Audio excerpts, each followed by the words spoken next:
sure by now you've heard people talking about the NDAA of 2012 and 2013 and the Patriot Act, which claimed to give the government the power to kill any person, anywhere in the world, without giving them a trial, without having to provide any actual evidence. Perhaps you were under the impression that they passed these laws with no intention of actually using them, or that if they ever did start using them, it would be obvious, and the mainstream media would report on it for what it was.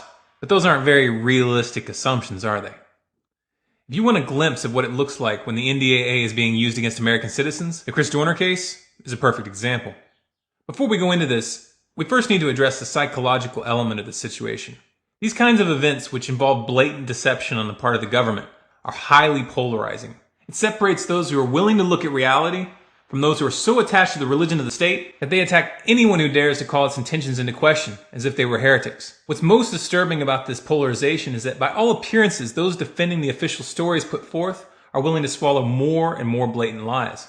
It's very reminiscent of the psychology of the population depicted in Orwell's 1984, who accepted daily reversals in the official government propaganda without so much as batting an eye. Those who are emotionally committed to defending the state at all costs in America today are not far from reaching this level of conditioning. Now, whatever your take on the information that I'm about to present here may be, it should be clear that the very existence of the NDAA inherently opens up these kinds of questions. You give a government that kind of power, and you got to be a special kind of stupid to think that they're never going to use it someday.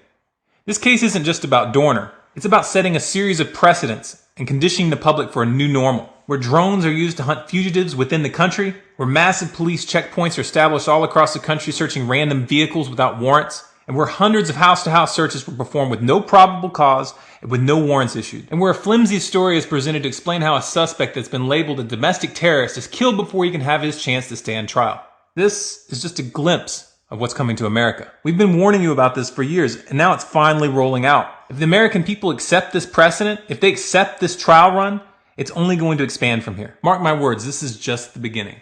Now, the simple fact of the matter is that we will probably never know the full story of the Dorner case. There isn't going to be a legitimate investigation. The mainstream media isn't going to do any real journalism. But most importantly, Dorner isn't going to get to give his side of the story, because dead men tell no tales. It was obvious from the very beginning of this manhunt that Dorner was wanted dead, not alive. Early on, a truck loosely matching the description of Dorner's vehicle was spotted, and the police instantly opened fire, hitting 71-year-old Emma Hernandez in the back and injuring 47-year-old Maggie Carranza with flying glass. According to the women who made a statement to CBS through their lawyer, there was, quote, no warning. There were no orders, no commands, just gunshots. Think about this for a second. They opened fire without even taking time to verify that the occupant of the vehicle was a man. From that point on, it was clear to many of us that Dorner was never going to stand trial. Why is that exactly? Could it be that they didn't want him to tell his side of the story? Now, I'm sure you've all heard about this manifesto that Dorner supposedly wrote, and this is being presented to the public as the primary evidence of his guilt. But what real evidence do we have that he actually wrote it? How hard is it to type up a document and put it out in someone else's name? It's not that hard at all. But we're just supposed to take LAPD's word on this, even though the background story here is that Dorner had come forward exposing corruption inside of the LAPD. Could it possibly be that he was being set up? And these are obvious questions, but they're not being asked at all by the mainstream media. We are being fed an official line and we're supposed to just swallow without any question, even though the manifesto itself is completely absurd and contradictory. This guy is supposedly on a cop-killing rampage, and in the middle of his manifesto, he puts out a call for gun control? Seriously, guys, is this the best you can do? Now again, we don't really know what happened here, and we probably never will, because the story has been spun in such a way that conveniently destroys all the evidence in a fire. Speaking of fire, I'm going to close this out by letting you listen to the audio from the police scanners that were recorded that night, right before the cabin in Big Bear started burning. Keep in mind as you're listening to this that the authorities ordered media outlets to cut the video feeds from helicopters as this was going down, and the news companies complied.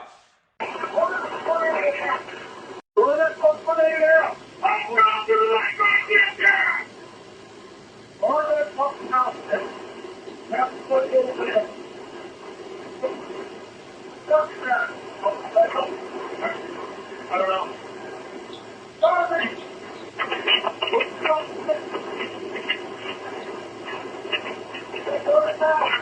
Get going right now. Fucking burn this motherfucker.